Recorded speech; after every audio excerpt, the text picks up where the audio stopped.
I don't know if the glue that they are putting your eyelashes on is seeping into your brain, but you are an idiot. You just beheaded that guy? You're supposed to give head, not behead. Remember January 6th? That was the day that I had just switched over. I'd been doing eggs with olive oil, and I switched back to real butter that morning. And then I was watching TV, and people were freaking out because a few people with a Lego set or something showed up at the Capitol. Anyway, let's talk about boner pills for a minute, and then we'll move on the other side. Sydney Sweeney bathwater here.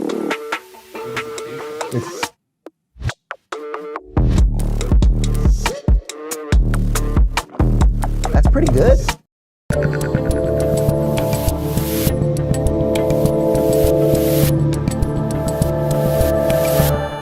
All right, everybody. Happy Monday. How you doing? I'm Dave Rubin. This is the Rubin Report. It is October 6, 2025. And yes, Australia, in about a week and a half, I will be in you, daverubin.com/events. Join us for live Rubin Report episodes and bouncing around the country and doing all sorts of crazy hijinks down under. And I should put a little warning before today's show. It's October 6th. Today is Luke's third birthday. We celebrated yesterday. I had a lot of ice cream. I had a lot of cake. I've been basically off the sugar. I don't know how that's going to affect me on today's program. I'm going to try. I'm extra caffeinated to stay focused, but anything could happen at any point. And the show today, as I just noted when we were doing the run through, it's pretty intense. So I hope you're ready for an intense show because we're doing sort of, well, is the West going to survive? That's the theme today. And there's a lot of signs that the West is not going to survive. Sorry, spoiler alert. But I think that there's a lot of good people out there. And I think we are trying to fight for the right things. And I do think we still have a chance. It's just going to take some work. So why don't we start, because it is a Monday, on Friday's Real Time with Bill Maher. He had Van Jones on, and I think you guys know my feelings about Van Jones. He's a lefty, but he is in that small crew of people that is not completely insane. He gets most things wrong, or a year later says what we're all saying, or all that kind of stuff. But he's not a wackadoodle progressive. He's not like a crazed racist. He doesn't hate the West or capitalism or any of those things. Okay, fine. And he went on a Real Time on Friday night, and they were talking about, Bill actually brought it up, that there actually is a real-time genocide happening, but it's not the one that the media and the lefties keep pretending is happening. It's happening to Christians in Nigeria who are being slaughtered by jihadists. And they got into that, and I think you'll see why this will frame the show nicely, because so much of what we talk about only depends, at least from a mainstream perspective, only depends on whether it fits the narrative. Go.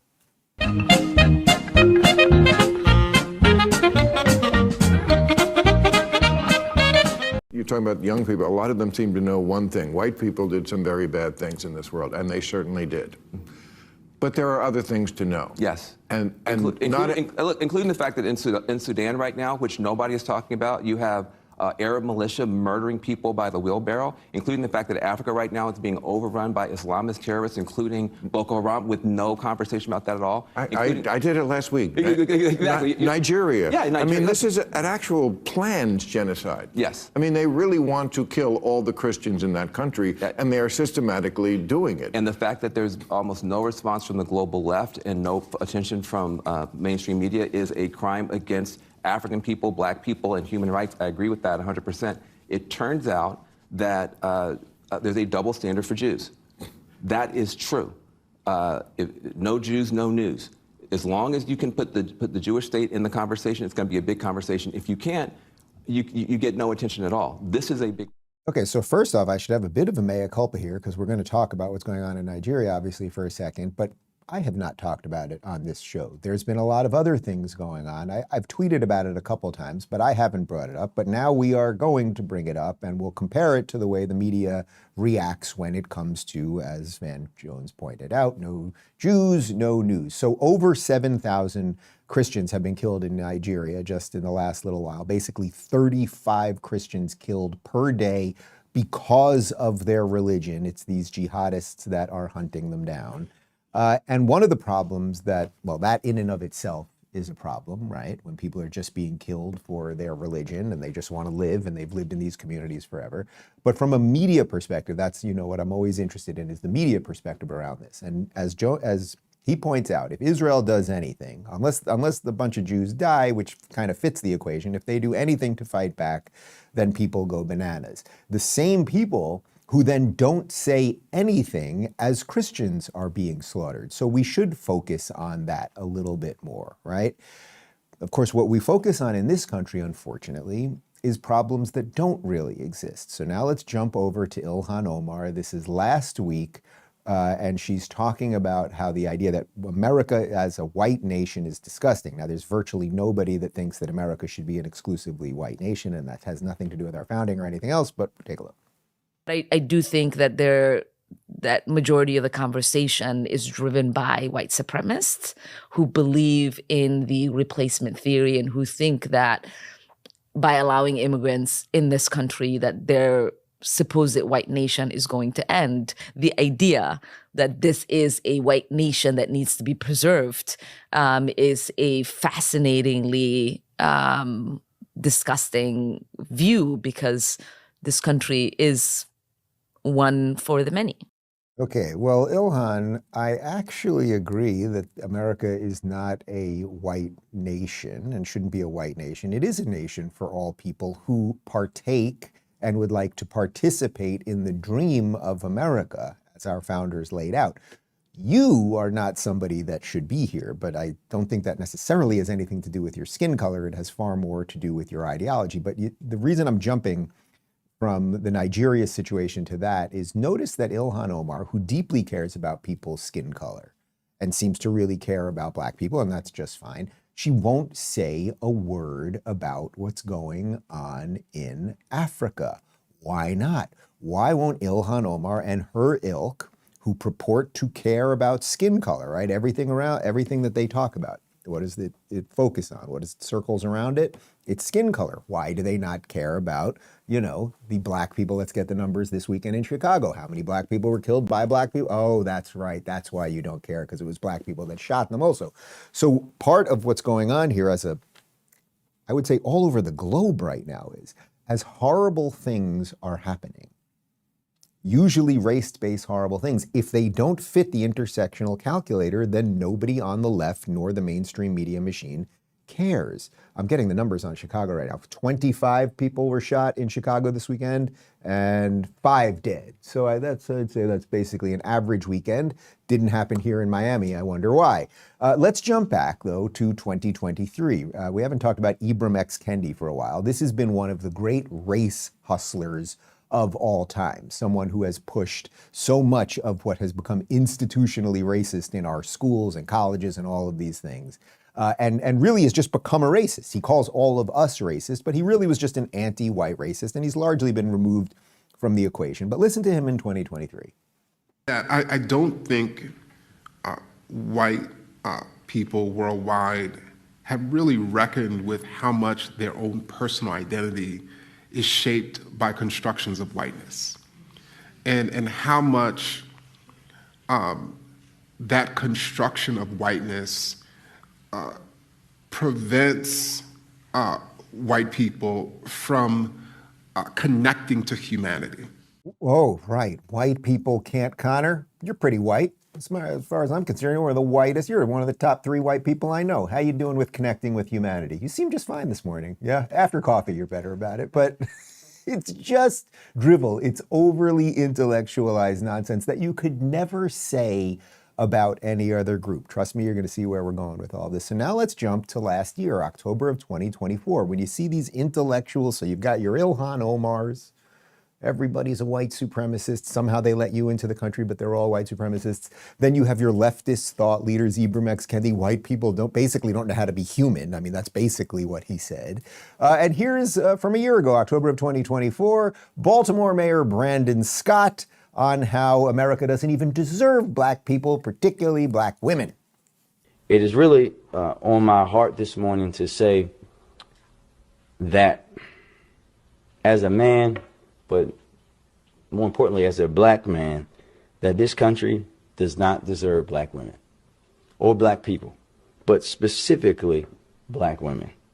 Really think about the gall of these people. And this is what this intersexual lunacy, it breaks brains. This is why we call it a woke mind virus. There you have a young black man who I'm going to guess doesn't have a lot of great qualifications. He is now the mayor of Baltimore. Baltimore's a crime-ridden shithole, although the aquarium's pretty nice. If you've ever been there, they got this giant pool right in the middle where the scuba diver can jump in right with the sharks. Pretty cool.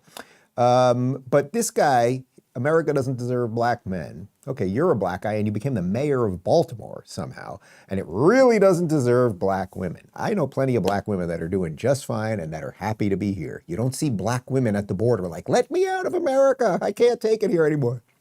But now, watch this. I told you we're doing a deep dive today. I thought this was a joke when I saw it at first, and in some sense it is a joke, just not a literal joke. At the African American Museum in DC, which is one of the ugliest buildings you have ever seen, if you have not seen this thing, it's an absolute monstrosity. I don't know what they were thinking when they built this thing. Well, everything's just an assault on your senses these days. Here is a older white woman being put into shackles and having to explain herself to a black man because parity is dead. Welcome to America.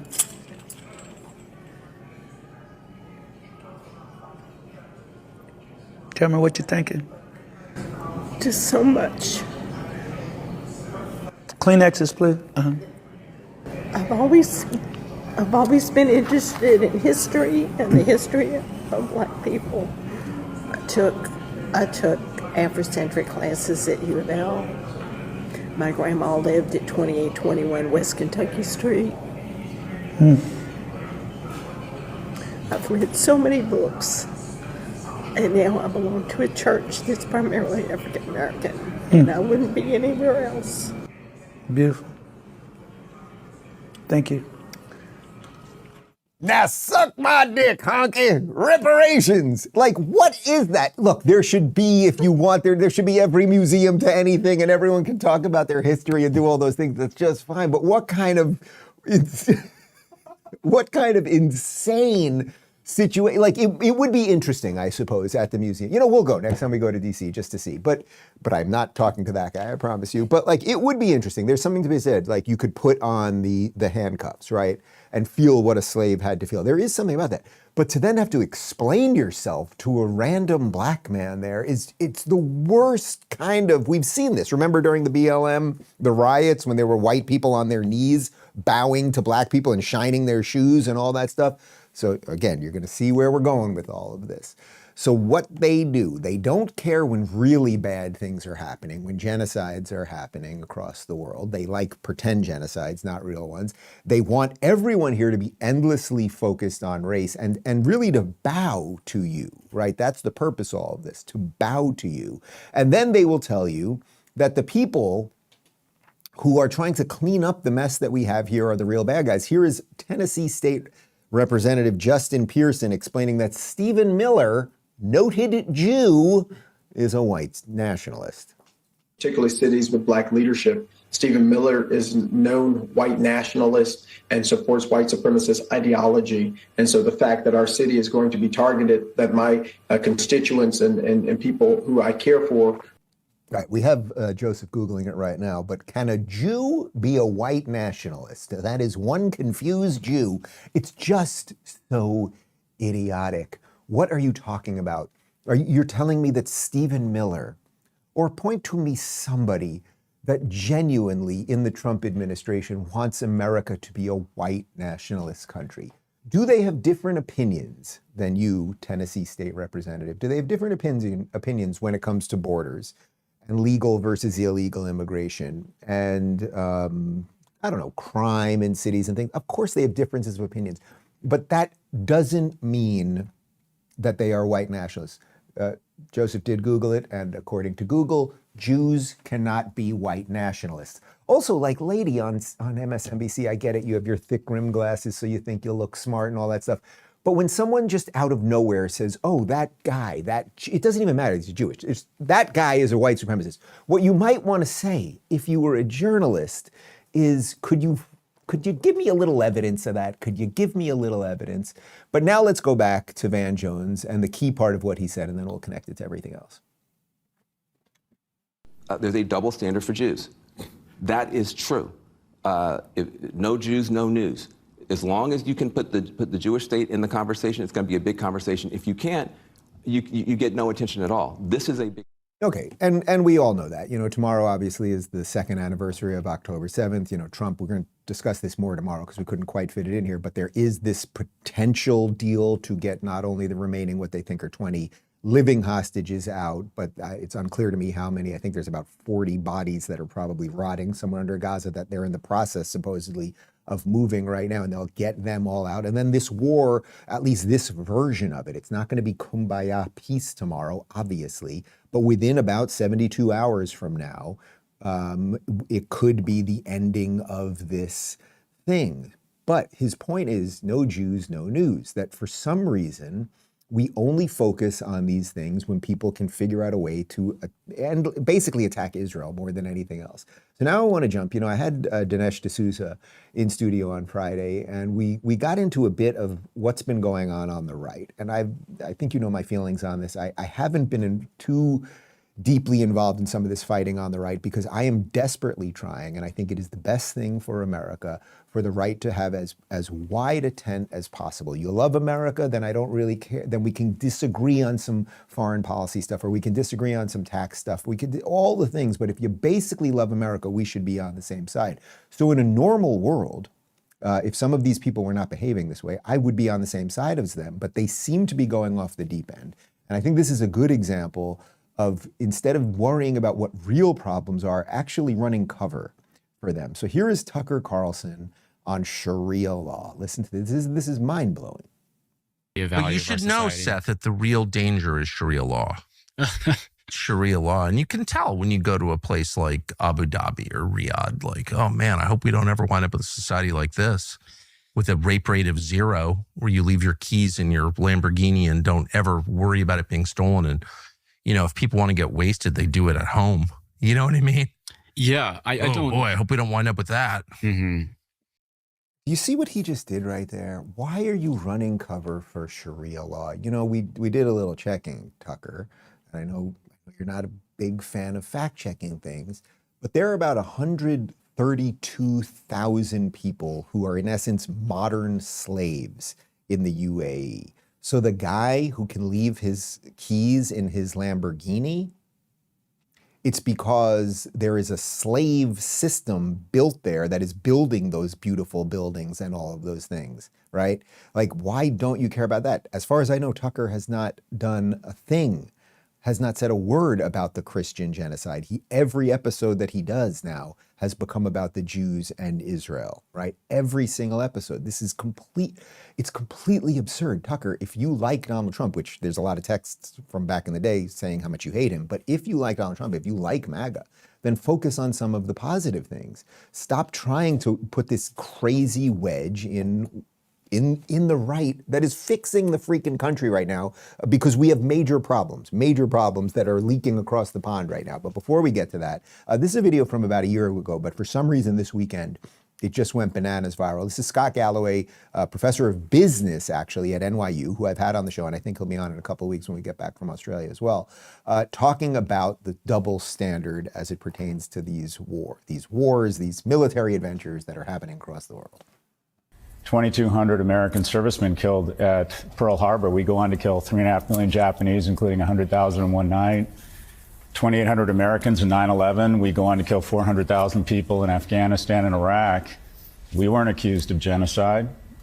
You had, if Mexico had elected a jihadist cartel to run their country, and then they incurred into Texas, and on a per capita basis killed 35,000 people, or the population of the University of Texas, and on the way back took the freshman class at SMU hostage and hid them under tunnels, what would we do?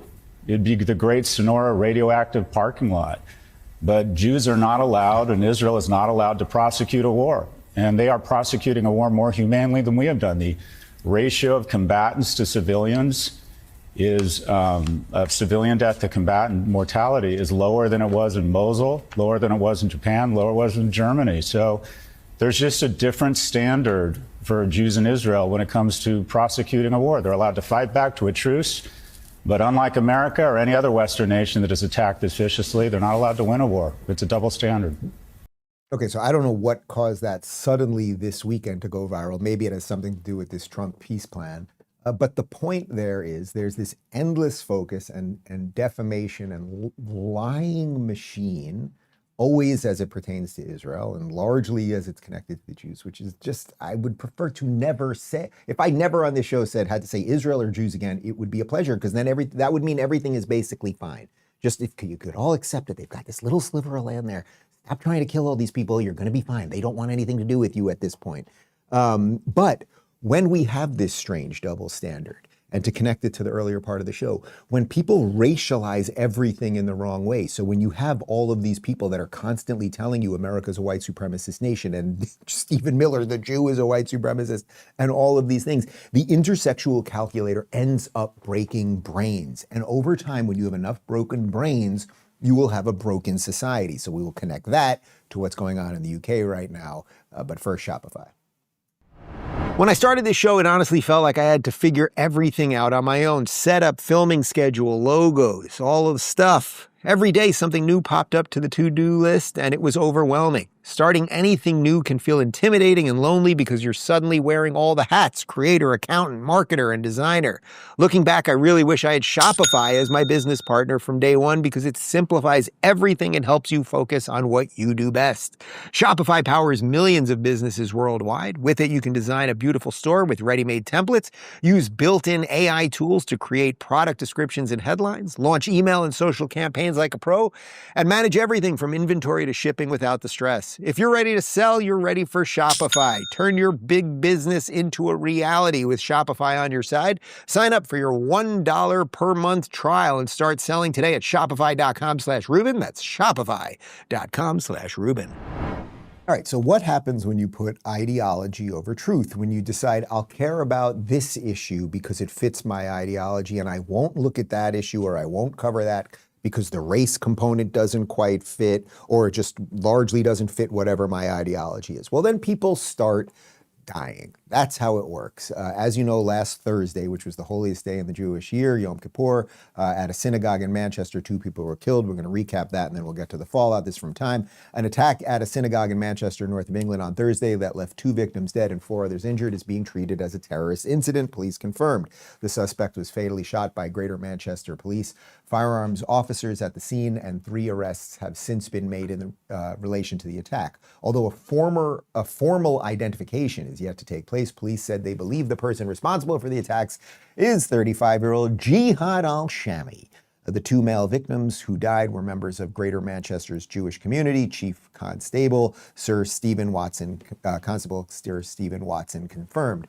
Formal identification is pending, but police announced on Friday morning that the deceased victims are believed to be Adrian Dobby, 53, and Melvin Kravitz, 66, both from Crumpsall, Manchester. GMP also said Friday morning that one of the deceased victims, Dalby, appears to have suffered a wound consistent with a gunshot injury, which may have been sustained as a tragic and unforeseen consequence of the actions taken by police officers. The suspect was notably not in possession of a firearm. This has been determined from a preliminary examination of the victims. A full postmortem is expected to take place later on Friday. Okay, so it's one of those things. It's sort of like when Charlie was killed. It was shocking, but not surprising, right? So it's shocking if someone anywhere in the Western world just gets killed at their place of worship, murdered for practicing their religion on the holiest day of the year. But it's certainly not surprising that it's happened, right? Like, of course, these jihadists that are roaming the streets of the UK are going to start doing these things. Also, jihad, which the Syrian immigrant named Jihad, who came to the UK to obviously make a better life for him and his family. He was on bail after a rape arrest. But okay, let's put that aside for a second. So let's connect this to the earlier stuff. There is a set of people on the left and in the media who will never let you call balls and strikes on these things. They never want to blame who's doing this, who's doing the bad stuff, who's killing the people, who's going after their own citizens. They always want to figure out something else. So listen to this. I mean, this is just insane. This is a guy by the name of Gary Neville. He's a BBC host. And here he is, hours after the jihadist named Jihad, good title for a book, the jihadist named Jihad, killed a couple Jews on the holiest day of the Jewish calendar. Who is the BBC's Gary Neville blaming? Well, you know. You know, sorry, you know. Spoiler alert, you know. So I've just left my house and walking into the office, waking up obviously, seeing the news last night and the news this morning dominated by the horrific attacks within the Jewish community, just about a mile from here. Got the Jewish community right at its heart, and they're out on the streets, defiant, not hiding or in fear. And I just kept thinking as I was driving home last night that we're all being turned on each other, and the division that's being created is absolutely disgusting. Mainly created by angry, middle-aged white men who know exactly what they're doing. That is just so incredible. Isn't that something, that video, there, you can see why I want to show it to you. He's like making sense. It's all making sense. Then you hear like an explosion in the background, but okay, it's all making sense. And then as he's talking about jihad, literal little jihad, who killed the Jews on the holy day, who does he blame? But mainly created by angry white men. It is so profoundly absurd, and it is destroying your nation. We did show you some videos, but we'll show you an image right now. Here are some angry white men. Yeah, these are the angry white men that he's talking about. This is about 2 weeks ago at the Unite the Kingdom rally from September 13th, so a little more than 2 weeks ago. And look at all those angry white men with their British flags protesting for free speech and protesting for Western society to continue, and so that their country isn't taken over by, I don't know, guys named Jihad. But okay, BBC reporter, that's perfectly consistent with the BBC. So then, okay, so Jihad, this is so insane. So Jihad kills a couple Jews, and then what do the pro-Hamas people who are taking over the streets of London every day do? Well, in honor of Jihad killing the Jews, they get out there and do what they do.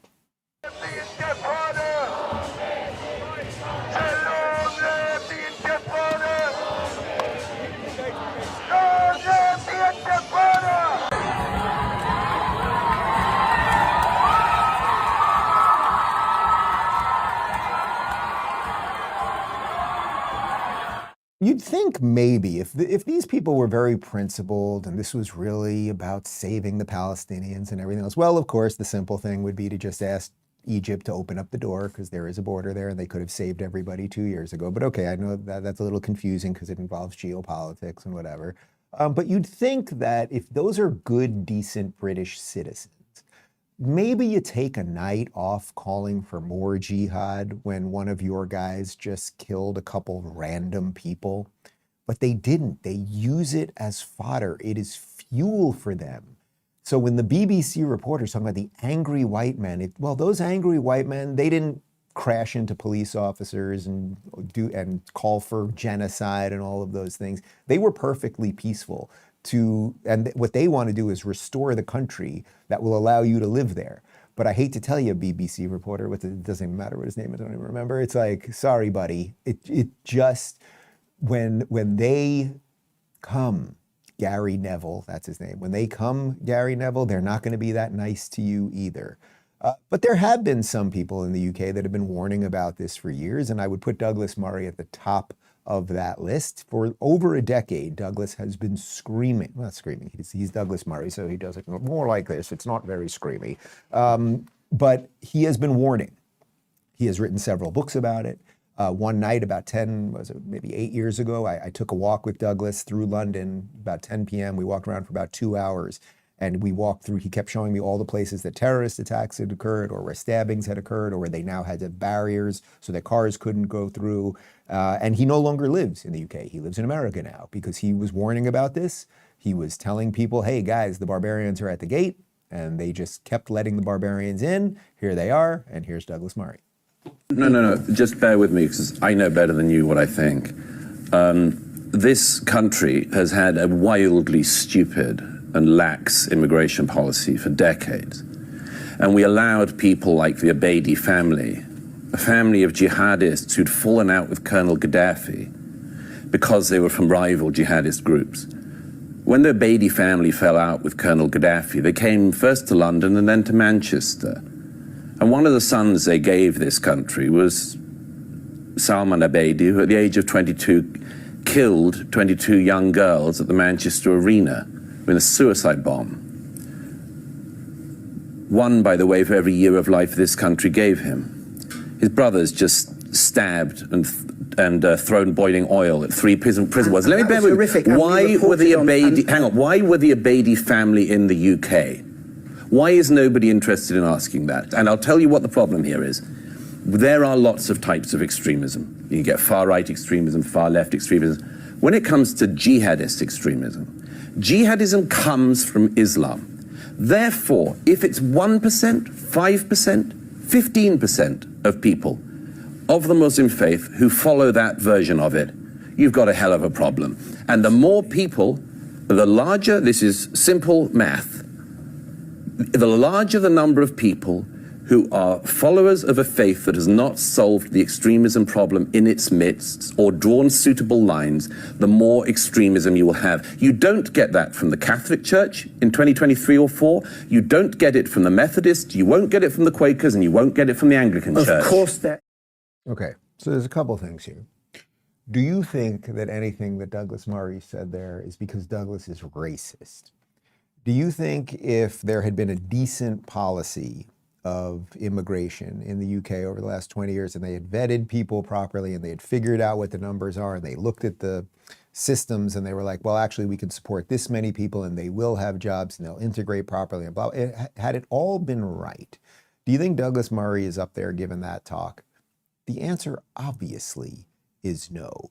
Instead, you create a situation where you dump all of these people into a country. You don't know exactly why. They don't have anything in common with the native population. As a matter of fact, they have, I would say, you could almost say diametrically opposed views in most situations. They want to become a dominating culture.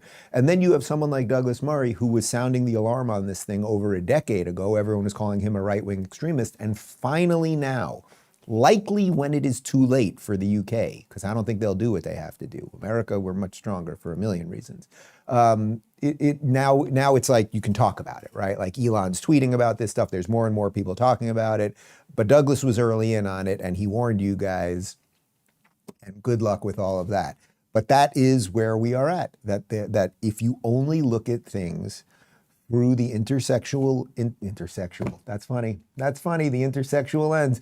If you only look at things through the intersectional lens, you are gonna get most things wrong. And speaking of most things wrong, we will have Greta Thunberg, a woman who, a young lady who, she should be a 12-year-old girl, she's aging like a 78-year-old ogre. We'll have more on her in just a second, but first, Wild Alaskan.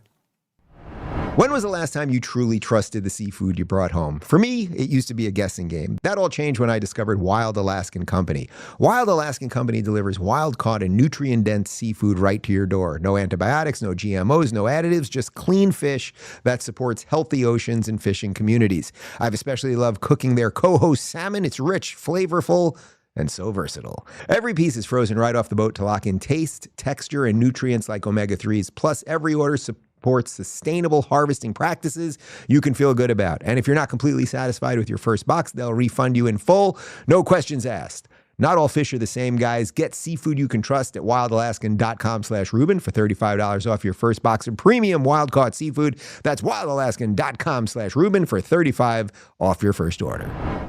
All right, climate cunt Greta Thunberg can now officially be called jihadist Jezebel Greta Thunberg. I was working on that one all morning. She got on the boat again. You know, she keeps hopping on these boats and she gets on with a bunch of jihadi adjacent people and they sing songs and they bang little drums and they wear their little jihad scarves and they take a trip to Gaza. And they do this every few months, and then Israel has to arrest them, and they give them a little challah, and they give them a little hummus, and they put them on a plane, and the plane burns, you know, gas, and then it's like, well, she doesn't care about the climate anymore, fine. Well, here is Greta, she did it again, she showed up, and yes, they had to arrest her. How old is she? I mean, she is aging horribly. I mean, she has such hatred in her cold, coal-like heart that she's just aging terribly. We have this from Breaking. She's 22 years old, right? She looks like she's 72. Breaking: Israeli military says several boats in Gaza aid flotilla have been safely stopped and passengers are being transferred to an Israeli port. That's according to Sky News. And here is Greta on getting intercepted. Well, here she is getting intercepted, actually. And look, they're so mean to her that it was a little chilly this time of year right off the coast over there in the Mediterranean. They gave her a coat.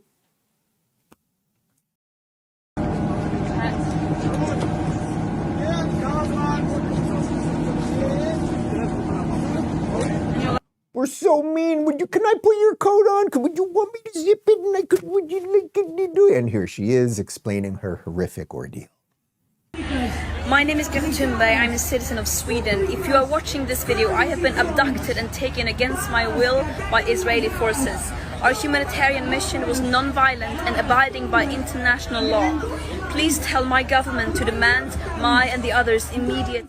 Well, it wasn't abiding by international law, but putting that aside for just a second, she said she was on a humanitarian mission, and this was all about getting aid to the people of Gaza who need it. Well, it turns out, you're not going to believe this, flotilla to Gaza had no humanitarian supplies. I watched a video this morning. They take a camera under the boat right after they get all these little LARPing jihad morons off the boat. There was nothing. They weren't bringing Band-Aids. They didn't bring a juice box. Nothing. And again, to connect this to the top of the show, so you have these lunatics, these absolute lunatics. I mean, Greta is at the top of the list because for 10 years, they took this little child who was 12 at the time, now she's 22, and they made her a huge star because she ranted and raved about the climate. And then when people got sick of it and realized that the entire climate change conversation has been abject bullshit, it has been lied about, the earth is going to be just fine, everything is going to be just fine at the end of the day. She decided to jump over and get in on the new thing because it was just like leftists seem to love these people. Well, here's footage from an imam over at the Al-Aqsa Mosque. And as you guys know, we discussed this on Friday with Dinesh. The Al-Aqsa Mosque is in Jerusalem. It was built on top of the remains of the old Holy Temple that Jesus used to pray at. So who do you think was there first? Because they built it on top of the remains of the thing. You don't have to be a wizard. But listen to this to just show you how ridiculous the intersectional calculator is. Do you think this guy would be welcomed at an LGBTQ for Palestine party? شعبنا الفلسطيني المسلم لا يرضى أن يكون لوطي واحد يجاهر بفاحشته. هل ترضون أن يكون على أرض القدس وفلسطين لوطيا واحد؟ هل ترضون؟ ولا يرضى شعبنا أن توجد مؤسسات للفاحشة ومقدماتها على أرض فلسطين المباركة الطاهرة، ولا يقبل أن تمس أحكام الشريعة بنقص أو تبديل، ولا يرضى بالمناهج المناهضة. All right, for those of you that were listening on the audio podcast, that was a lot of words to say we're going to kill all the gays and how much we like Sharia law. Tucker, that's interesting. Do you agree with that part of Sharia? Maybe you do, but have the balls to say it if you do. But so that is what Palestine wants for queers. What do queers for Palestine want? Well, look at them when they're out here in the West.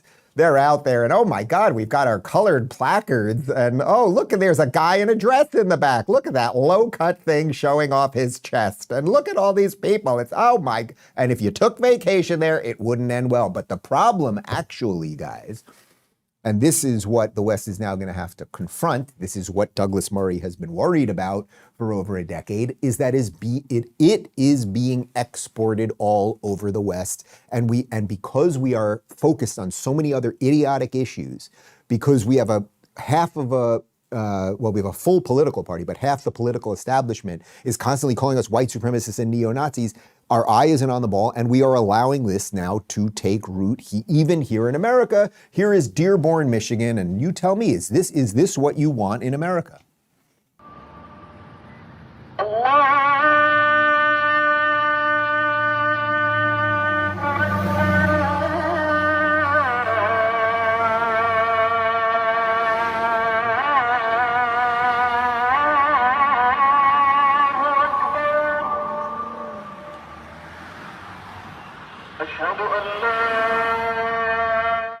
mean, I literally had to take my earpiece out. Like, no American should be subjected to that. You want to play your call to prayer? What do they do 5 times a day? Do it in your mosque. You guys don't have a right to disturb the public. Now, I think in Dearborn, they somehow have figured out to skirt their way around laws to allow it to happen. By the way, it's happening in Minnesota now too. But how do you think the other people feel?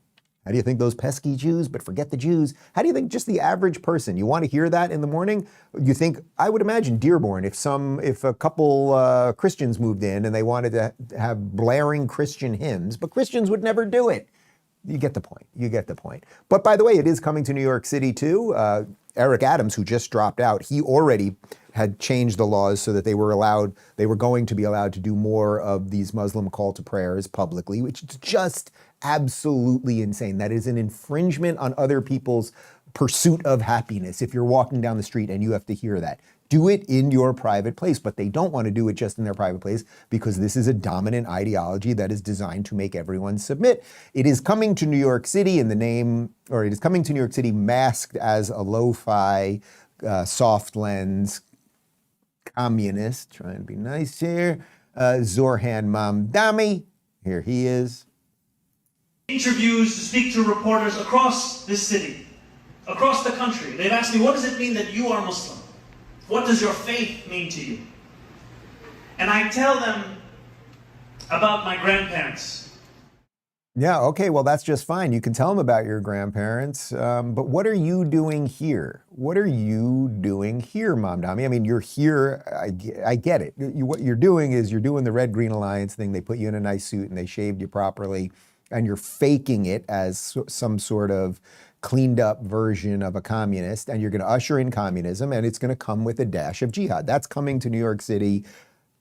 You know my feelings about the people that live there. I spoke to my real estate agent this weekend, actually, and he said Florida right now is having this other boom. Like, it actually is happening. It's not just a notion. It's not just an idea. People are getting the high hell out right now. And of course, they're coming down here, and hopefully, God help us all, that they will vote the right way. I saw an interesting tweet about what's going on with the Mamdani situation, because, you know, there's a feeling amongst a lot of people, and I have it to a degree myself. It's like, you know what, New York City deserves it at this point. You guys just deserve it. And it's like, there's some partly that is true. Like, if people want to vote for this thing, then you're going to get what you asked for, and congratulations and good luck with all of that. But you also have to feel bad to some extent for the, let's say, 40+% of people who are not going to vote for it and just going to be subjected to it. You might feel bad for the people that are going to get killed in the suicide bomb wave and that aren't going to be able to get food when the government-run food stores run out. You might feel bad for them. But a guy by the name of Jacob King, he's the CEO of Swandesk Crypto, he put up this tweet that I thought was quite good. He said, this may be controversial, but Mamdani should win the election. New York City was the most capitalistic city in the world. It's no longer the world-class metropolis it once was, and is slowly succumbing to the disease of socialism. Society cannot be convinced through argument alone that socialism fails. They must live through it. That experience will serve as a reminder of why it collapses every time, and the lesson is essential. Americans once understood this threat. During the Cold War, the entire nation feared socialism's spread. Immigrants who fled the Soviet Union, Cuba, Venezuela, Vietnam, China, and Eastern Europe came here and warned of its destruction. Their stories were not theoretical. They had lived through the collapse, censorship, poverty, and the authoritarian control that followed. Mamdani's victory next month will usher in a period of despair and crisis for the city, but in the long run will harden its resilience and spark a return to the true capitalistic values that built New York into the great city it once was. Look, that probably is right.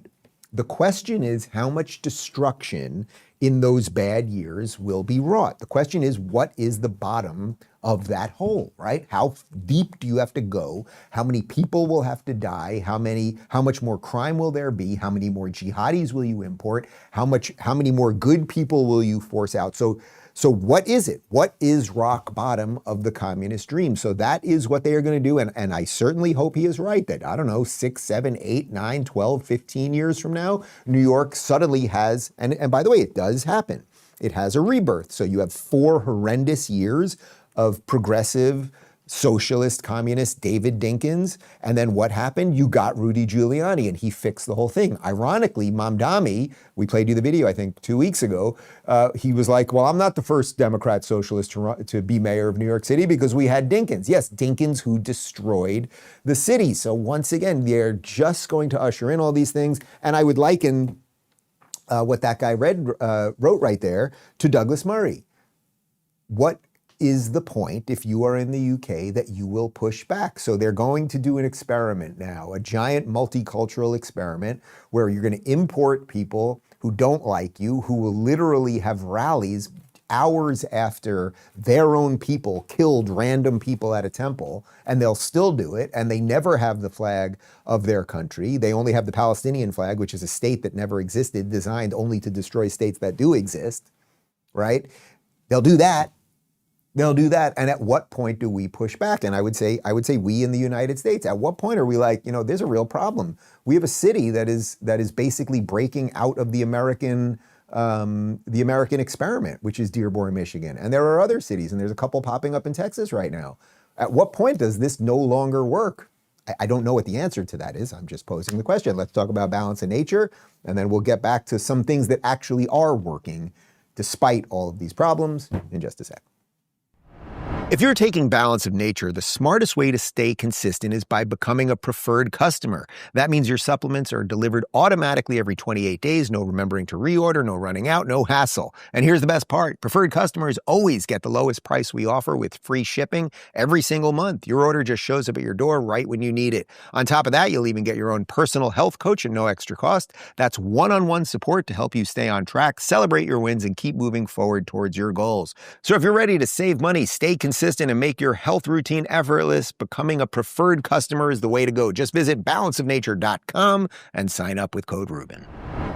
All right, so in some sense, today's show so far has been ringing the bell, right? Sounding the alarm. There's problems. People have been warning about it. We have a media here that just keeps confusing you of what the real issues are as the inmates start running the asylum, all of those things. And one of the reasons that I've been it's not one of the reasons. Trump, from where I sit, has basically done everything right so far. And what he's doing in the cities by reclaiming our cities from leftist mayors and DAs and institutions that are wrecking the cities, he's going in and saying, hey, you're still part of America, and we're going to have to fix this. And I wonder over time what he would do in a place like Dearborn, right? Like, how is Dearborn, how is hearing all of that stuff, how is having an Islamized city in the United States, how is that fair to the citizens that live there that are not of that faith? How's that working out? So let's jump over to Portland. As you know, Portland has been ground zero for Antifa lunacy. They have lit the Portland federal courthouse on fire multiple times. The drugs, all the zombies, all of the stuff. Well, Trump is sending in the protesters, but here are officers, I think if I'm not mistaken, some of these are local officers too, outside of the Portland ICE detention center, because the protesters and the Antifa lunatics are attacking them, and they've had just about enough. So maybe the West, this is an instance of the West standing up for itself.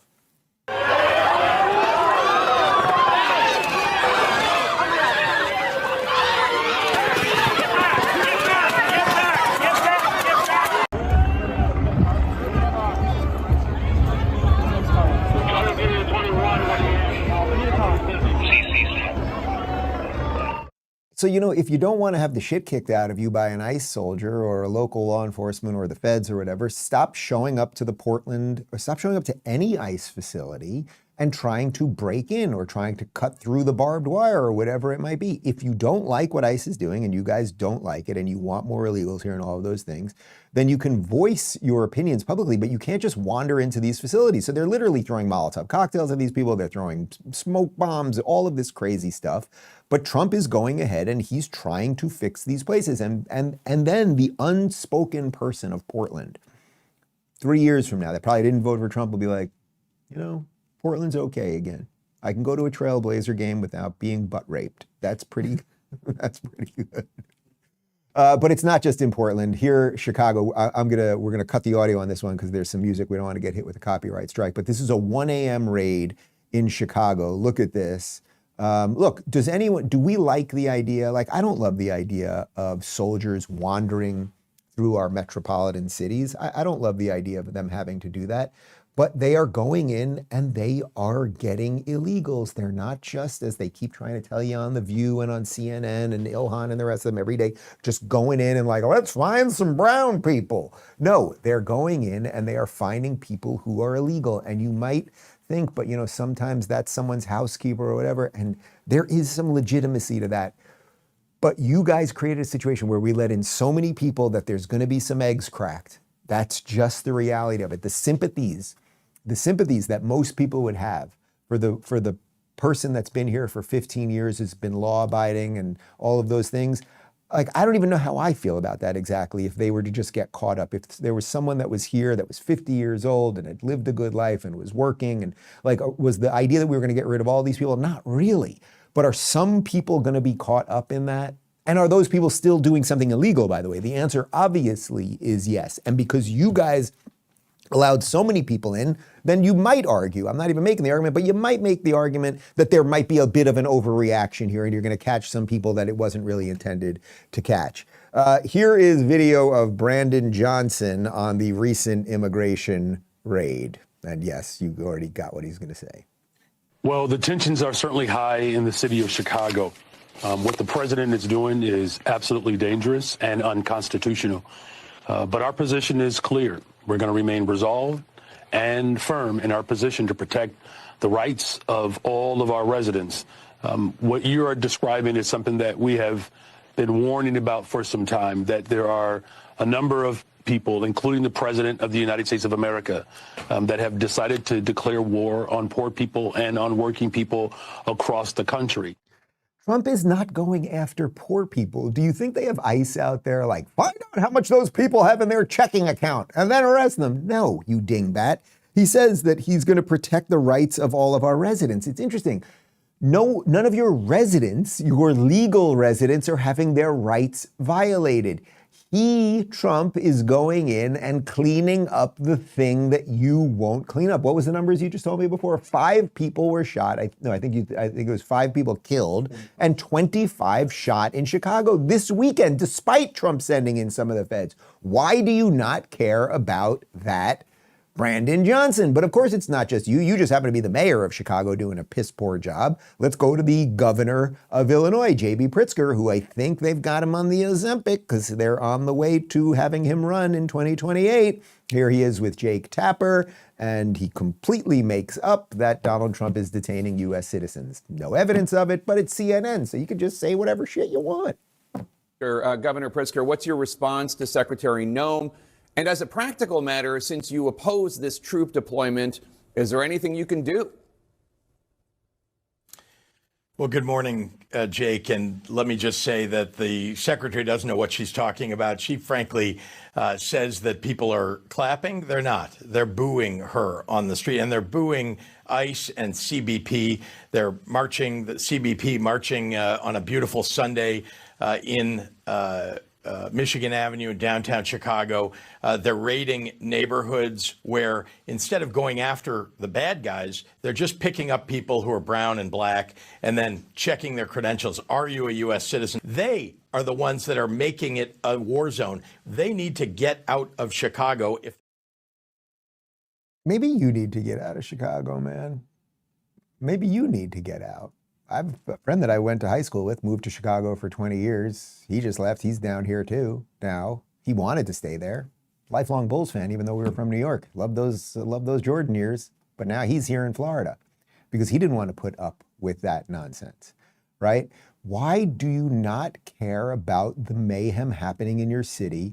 And again, show me the video. Show me the video where ICE is just wandering down a street and they're like, there's a couple black people over there and they're, playing stickball. What are kids playing on the street these days? They're playing a card game. They're playing and that they arrest them. Like, it's just not happening. Okay. It's just absurd. Let's keep moving. So what this does, when they do this obvious nonsense is it takes the centrists and it brings them more to our side. And that is great. And that's why when I'm critical of these people on the right, it's like, guys, stop running cover for Sharia, stop being obsessed with the Jews in Israel, because everyone could still be coming our way right now. We have the president we want. We have the VP we want. We have the entire administration across the board, whether it's Marco or Tulsi or Bobby or all these, we have all the people we want. We got Bongino involved. We have everything we need right here. We have a crazy party on the left that's pushing people our way. How about we focus on solidifying that? That's the future of America, a future that will bring in people like my friend Stephen A. Smith, who's still not quite there yet, but seemingly on the way. But I'm not sure I disagree with the terrorists just yet. I certainly don't disagree with what he's done with immigration because I thought it was necessary because of what Biden did. Last time I checked, the economy hasn't collapsed. Inflation may be imminent, if not already here, but we haven't felt the profound effects of that yet. Maybe it's coming, maybe it won't. And I'm not worried about people being in jail and being let out the same day like I was under the previous administration. I ain't apologizing for that. So there what you have, a guy like Stephen A. who did not, as he sat in this very studio like a week after the election, did not vote for Donald Trump, still does not consider himself a Trump supporter. I'm not exactly sure why. It's a little bit of that Maher thing.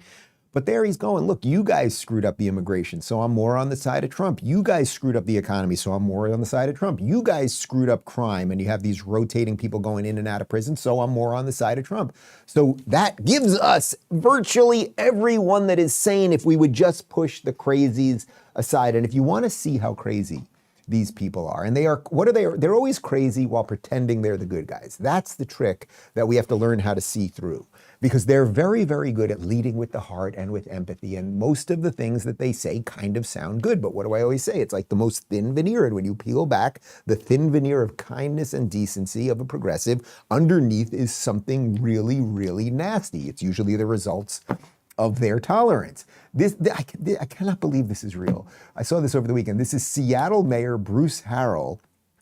And listen to him talk about a repeat offender who has done multiple crimes, multiple stops in prison, and what his philosophy is on someone like this. The criminal system has had a disparate impact on black and brown communities. Let me lead with that. So when this person is committing 6 or 7 crimes, I don't know his or her story. Maybe they were abused as a child. Maybe they're hungry. So my remedy is to find their life story to see how we could help first. I have no desire to put them in jail. But I need to protect you, and that's the calibration. Well, you should not be mayor. You know, if somebody raped your sister, would it matter if they were hungry? I was so hungry, I just felt like I had to rape somebody. Would it matter? They were abused as a child. Okay, nobody wants anyone to be abused as a child, but if you're abused as a child and then you behead somebody, well, what should we do about that? You people, by leading with empathy, are actually ushering in the destruction of your city, Seattle. We know what's going on in Portland. We did the version of it in the UK. We're empathetic. Come here. Oh, you had a rival feud with the Gaddafi gang. Come live with us in the UK. Oh, and it turns out your 22-year-old son strapped on a suicide bomb and killed 22-year-old kids at a concert in Manchester. Do you want to keep doing it? I don't think Douglas Murray wants to. I do not want to live in a country with Hamas supporters. I want them deported. I want them chucked out. Simple. And I will do everything I can to ensure that happens. I am fed up, by the way, of the centrist dad hand-wringing era, where people say, oh, but might it be against our liberal values? And might our liberalism... I'm not as interested in that as I am in Britain remaining Britain. I am much more interested in that. At every time of national emergency in our nation's history, we gave something up to survive. We did in the Napoleonic Wars, we did in the wars of the 20th century, and we will have to now. This is the thing we give up, extending tolerance to people who do not extend it back to us. It should be over, that era.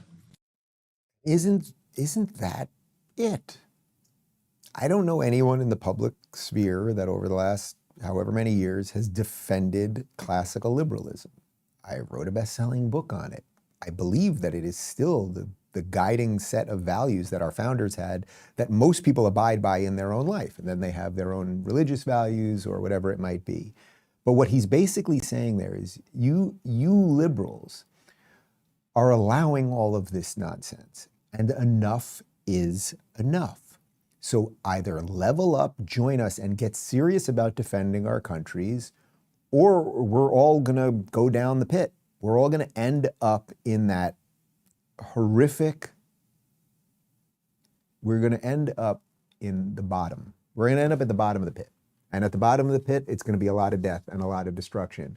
And it's gonna be a spit in the face of all of our forefathers who fought a hell of a lot harder to create the great countries like Britain and like America than we've ever had to fight. But perhaps we are getting to that point. Man, this was a freaking alarm. This is a 5-alarm Monday show. Was it all the sugar over the weekend? I don't know what it was. That is our show for today. The rest of the week, can we do something a little more, we gotta tone it down tomorrow. Tomorrow, we'll ease, you know what, I can't make any promises. Western civilization, what do you want me to do? I'm just trying to save the world, guys. Nothing better to do than save the world. Thanks for watching. Post-game show, RubinReport.locals.com in 30 seconds. Ciao.